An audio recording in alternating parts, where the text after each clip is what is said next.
morning students. Once again welcome to my class. All students of Standard 4. Today I am going to teach you summary of first term chapter 1 to 6 subject SST. Students, as we know that we have to already students as we know that we have to read all the 6 chapters in this term, and in this class we will also discuss some important points of all these chapters.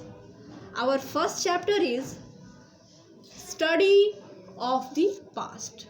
Students, in this chapter we will learn about what is history,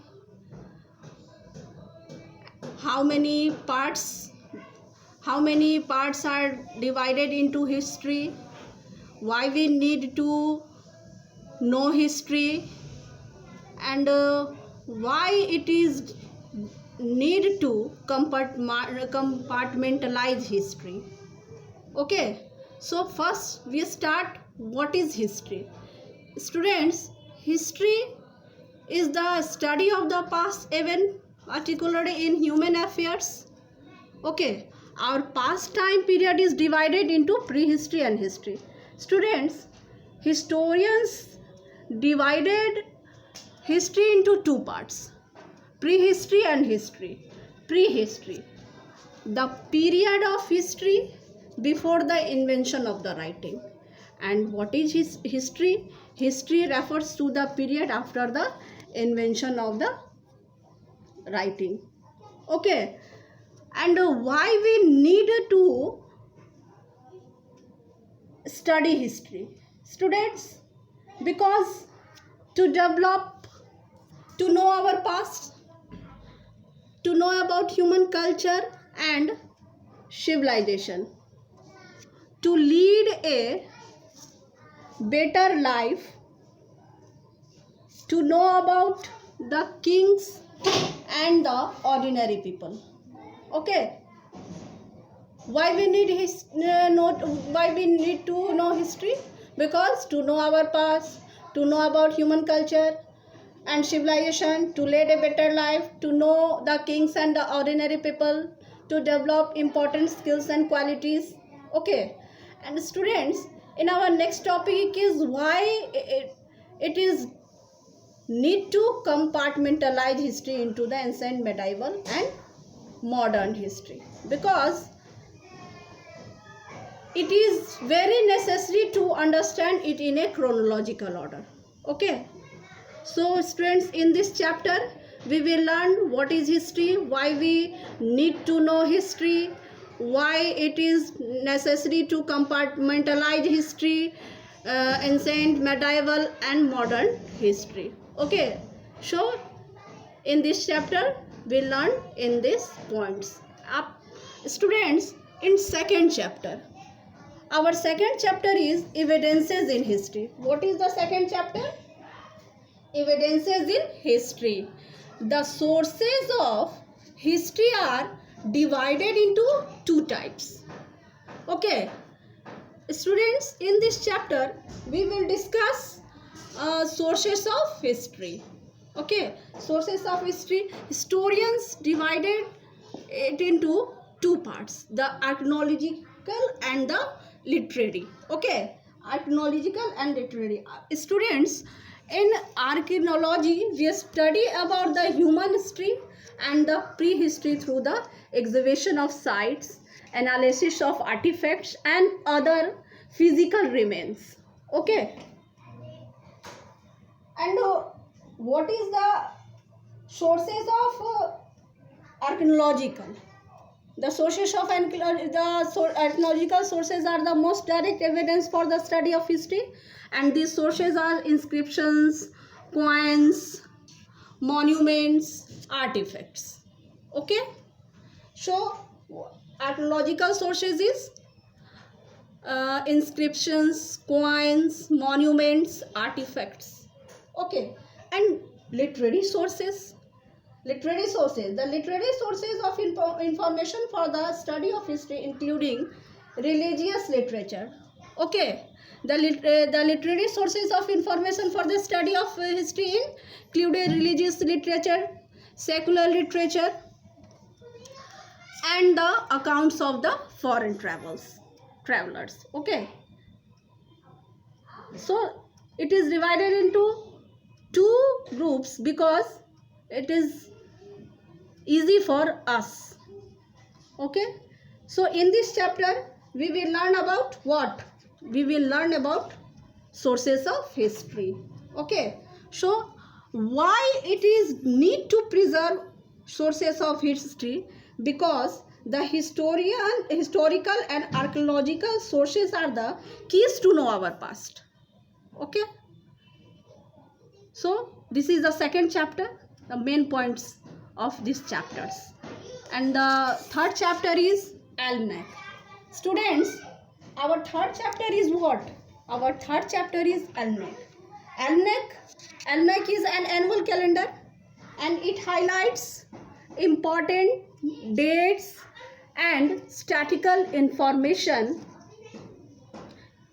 Okay, information. Students, do you know how many types of calendars we have?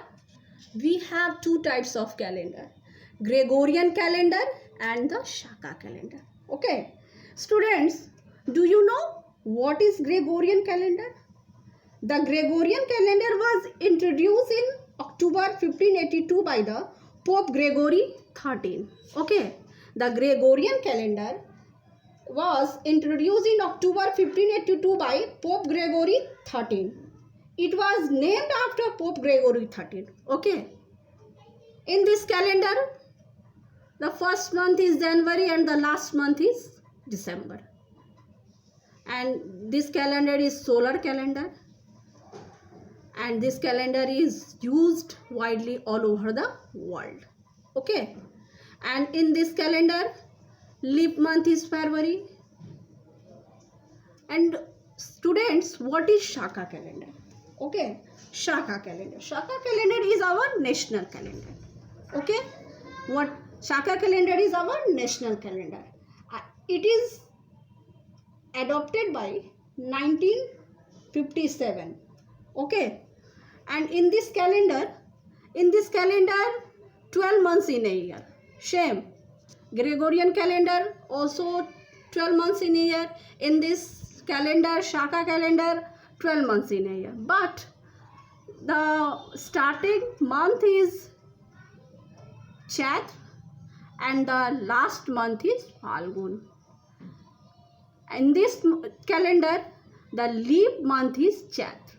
Okay. So, this is the chapter of almanac. Do you understand what is almanac? And so our fourth chapter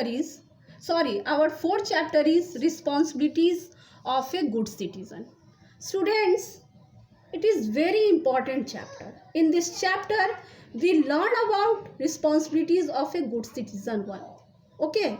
We all live in one country. Our country gives us identity. It is our responsibility to be good citizen. Okay. It is our responsibility to good citizen.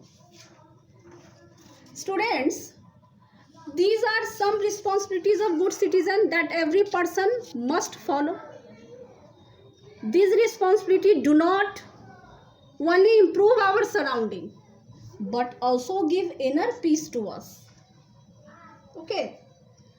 And in this chapter, what is the responsibilities of a good citizen?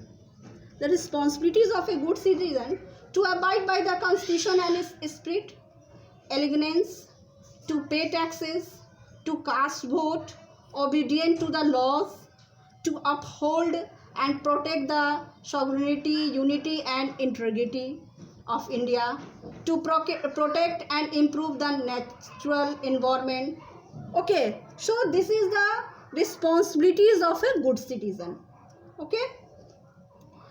Students, in this chapter we will learn what is the responsibilities of a good citizen. Okay, and fifth chapter is responsibilities of a good citizen too. Students, in the fourth chapter we learn responsibilities of a good citizen 1, and in this chapter we learn responsibilities of a good citizen 2. Students, it is a very important chapter because as a student, school are the nurseries to learn the initial lesson of democracy and the democratic norms. Okay, and at a school level, students can be motivated to participate in school election to elect a class monitor or a prefect. Okay, so in this chapter we will discuss about qualities of a good monitor and a prefect. A student can be a good monitor if he possesses the following qualities: understanding, fair-minded, okay, understanding, fair-minded, well-disciplined, not complaining frequently, setting an example for others to follow. Okay, this is the qualities of a good monitor. Students, in this chapter we will also learn private property and public property. Students, what is private property? Private property refers to land or belonging owned by a person or a group. This property is kept for the exclusive use of an individual. And some examples of private property are the pencil, paper, toys, etc. Okay. And what is public property? A public property that is dedicated to public use and is a subset of state or a country. Okay. And for example, parks, places of worship, educational institutions, libraries, buses, etc. Okay. It is important that we should take care of public property. Okay. So this is our fifth chapter. And what is sixth chapter? The sixth chapter is moments of the earth. In this chapter we learn about moments of the earth.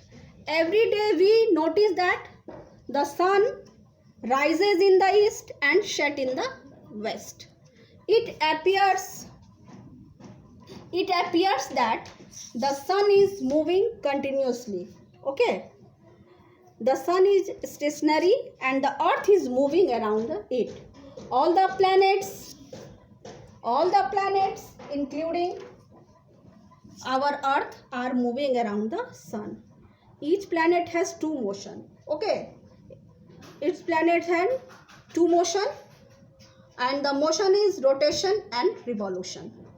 Rotation, the earth is on its axis just like a potter wheel. Okay, and what is the effects of the earth rotation? Days and nights occur due to the rotation of the earth. The earth rotation is responsible for the occurrence of tides in the oceans. Okay, and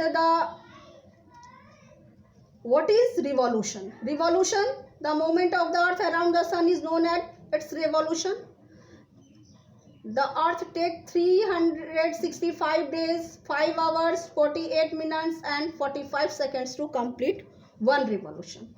Okay, and what is the effect of rotation? The movement of the season occurs due to the revolution of the earth, and the earth complete one rotation in 24 hours. Okay, so this is our last chapter. So students, in this chapter we learn more things. So thank you, have a nice day.